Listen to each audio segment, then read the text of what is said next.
No matter where you fish, whether it's the surf where I am, on a kayak, freshwater, or river, rod length matters.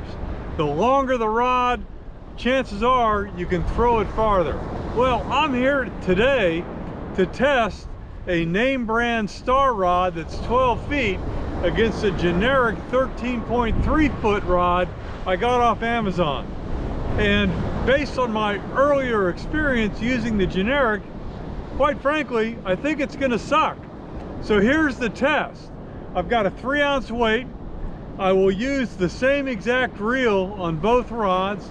I'll throw it out there, I'll mark where it hits, and we'll see which one does better.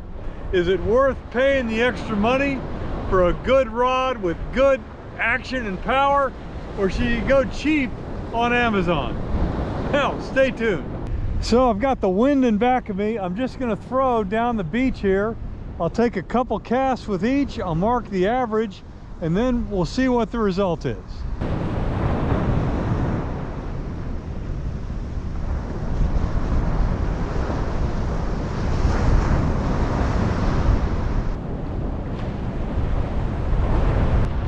Now I'll go mark them. I swapped out the reel. It's on the generic Amazon rod, a Berry Pro Shadow Hunter, 13 feet 3 inches. I've got the same exact 3-ounce weight, and that is within the appropriate range for both rods.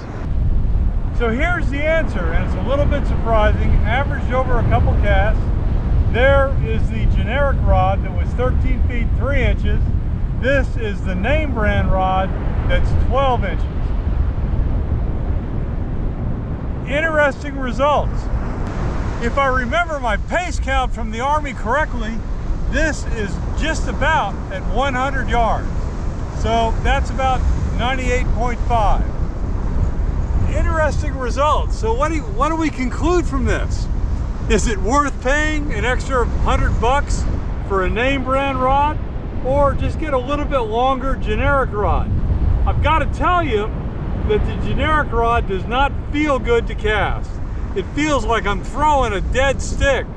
I think if I could afford it, and I did buy that name brand, I'd go with the name brand and have a better fishing experience. What do you guys think? Throw it down below.